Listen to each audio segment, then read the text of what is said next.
Less than a month ago, a video surfaced that shows someone that looks like Jihadi John in a large green screen studio, rehearsing for what looks like a classic fake ISIS beheading video. You can see him pretending to cut the victim's throat and then getting ready for take two. The person who pretends to be the victim is likely the actor we see in the first Jihadi John video, the James Foley impersonator. The video is said to have been retrieved from one of John McCain's staff members. As you can see, the video was secretly filmed by a stationary camera in the back of the room.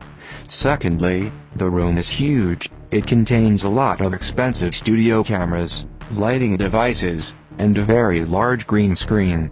But the best evidence that this is not a prank is the big pile of sand neatly made to look natural.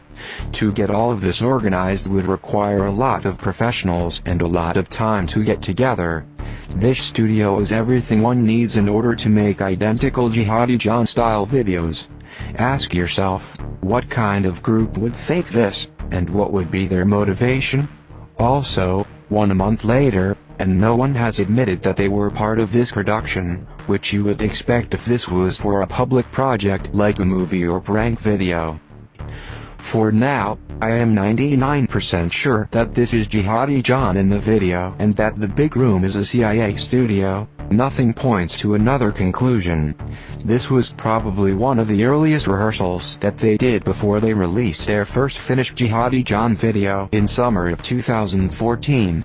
Now that this footage was leaked, I doubt anyone who was allowed to be in the room when this was filmed will dare to secretly film these CIA ISIS videos again.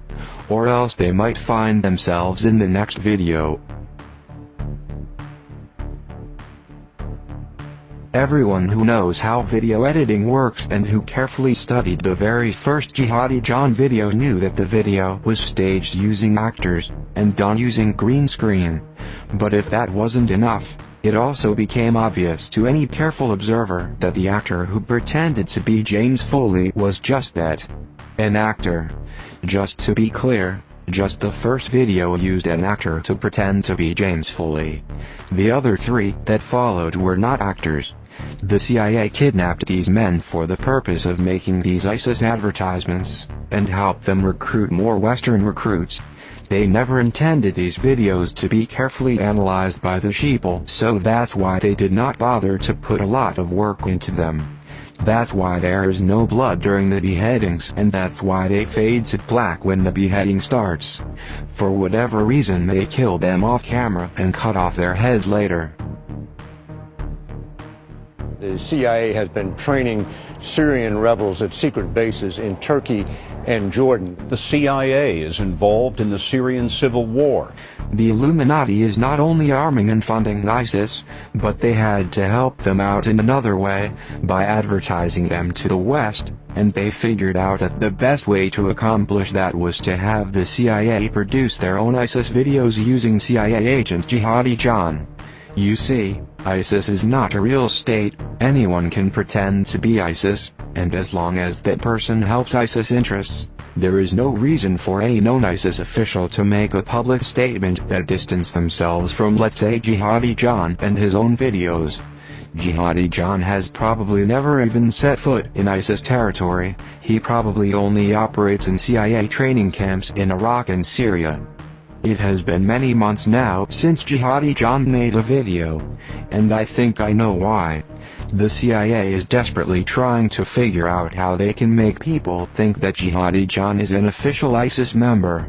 So what they have been working on these past few months is to somehow get him inside ISIS-controlled territory, where he can surround himself with actual jihadis for a brief moment in order to shoot a new propaganda video.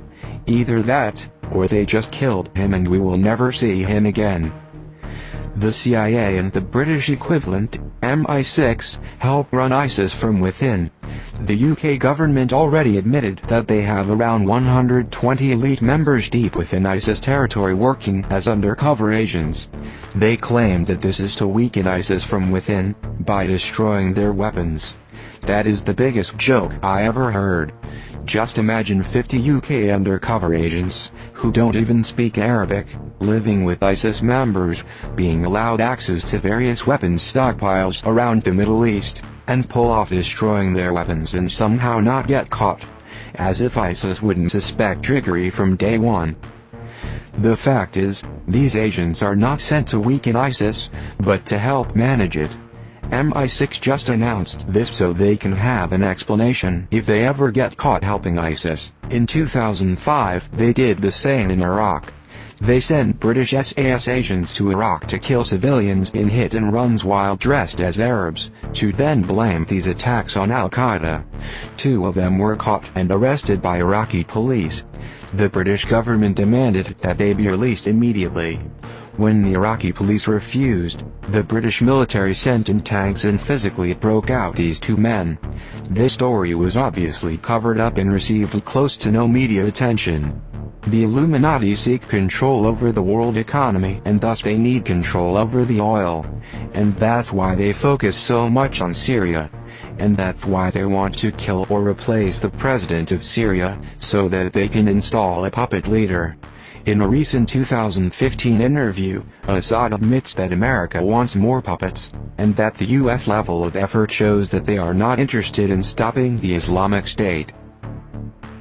I don't think anyone trusts that or believes that the American administration wants to really fight this kind of terrorism.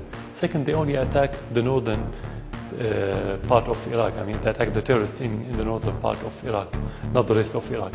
Why did they join now? They want to get part of the cake if there's a victory against the terrorists, just to say that we fought terrorists and we defeated ISIS. Where were they during the last few months? Because the West used to have puppets, not independent leaders or officials in any other country. And that's the problem with Putin. They demonize Putin because he can say no and he wants to be independent, because the West, especially the United States, don't accept partners. They only accept followers. That's to be very frank with you. So this is their problem with Syria. They need somebody to keep saying yes, yes, a puppet, marionette, and so on. Somebody who can control by remote control.